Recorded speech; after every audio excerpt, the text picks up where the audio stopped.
பெஞ்சல் புயலால் பெய்த கனமழையின் காரணமாக கடலூர் தென்பெண்ணை ஆற்றில் வெள்ளப்பெருக்கு ஏற்பட்டு குமரப்பன் நகரில் உள்ள வீடுகளுக்குள் வெள்ளம் புகுந்த நிலையில் மக்கள் உயிரை கையில் பிடித்துக் கொண்டு பாதுகாப்பான இடங்களுக்கு சென்றனர். தற்போது வெள்ளம் வடிய தொடங்கியுள்ள நிலையில் வீடுகளுக்கு திரும்பும் மக்களுக்கு அதிர்ச்சி காத்திருந்தது.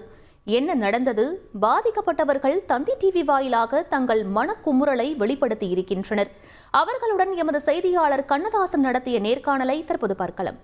கடலூர் தென்பெண்ணை ஆற்றில் ஏற்பட்ட வெள்ளப்பெருக்கு காரணமாக கடும் வெள்ளப்பெருக்கு ஏற்பட்டது. இதனால் பார்த்தீங்கன்னாக்கா இந்த ஆற்றோர பகுதியில் உள்ள குமரப்பன் நகர், முல்லை நகர் அதிக அளவு வெள்ள நீர் சூழ்ந்ததுனால இந்த மக்களை பாதுகாப்பான இடத்துல வந்துட்டு மாவட்ட நிர்வாகம் அவர்களை மீட்டு சென்று தனியார் திருமண மண்டபத்தில் தங்க வச்சாங்க. இருந்த போதிலும் இந்த பகுதியில் வந்துட்டு வீடுகளில் உள்ள பொருட்கள் அனைத்தும் TV, washing machine, fridge, fan உள்ளிட்ட அனைத்து பொருட்களுமே சேதமாகி உள்ளது. தற்போது வெள்ள நீர் வடிய துவங்கியுள்ள நிலையில் இந்த பகுதியில் இந்த வீடுகளுக்கு பொதுமக்கள் மீண்டும் வந்துக்கிட்டு இருக்காங்க.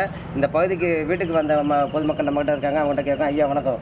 நாங்கள் ஏந்து அப்போ தான் தடை பண்ண தண்ணி அந்த மட்டம் வந்தப்போ ஈத்து நாங்கள் ஓட்டேன். ஐயா எல்லா பொருளும் அரைக்கில் அரிசியாக, புளியாக, உப்பா எதுவுமே தெரில. அனைத்து தான் கிளமாரி சோஃபா, கட்டில், வாஷிங் மிஷினு, டிவி அனைத்தும் கொடுத்து ஒரு பொருளும் தெரில. ஐயா நாங்கள் இந்த தலைமை 20 வருஷம் இந்த வாழ்க்கை வாழறதுக்கு எங்களுக்கு முடியும். அவ்வளோ சேதனமாகிடுது. ஐயா ஒன்றுமே சாப்பாட்டுக்கே வழி கிடையாது. நம்ம ஒரு வீட்டில் போய் உட்காந்தா கூட அவங்க ஒரு மாதிரியாக பார்க்குறாங்க நம்மளை. இருந்தாலும் ரொம்ப இன்னும் கொஞ்சம் சொல்லியிருந்தால் நாங்கள் வெளியேறியிருப்போம். ஏன்னா அவங்களுக்கு தெரியும் தண்ணி வருதா போதுன்னு ஒரு எச்சரிக்கை சொல்லியிருந்தால் நாங்கள் வெளியேறியிருப்போம். ஒரு வயசான தூக்கின்னு எதையுமே வேணாம், உயிர் இருந்தால் போதும் இதுன்னு ஓடுறோம். அது மாதிரி ஆகிட்டு. ஐயா ஊரில் 3 லட்சம் பொருள் போயிட்டு உடனடியாக இவர்களுக்கு அரசு மற்றும் மாவட்ட நிர்வாகம் போதிய நிவாரணம் தொகை வழங்க வேண்டும் என்பது இப்பகுதி மக்கள் கோரிக்கையாக உள்ளது. செய்திகளை உடனுக்குடன் தெரிந்து கொள்ள உடனே சப்ஸ்கிரைப் பண்ணுங்க.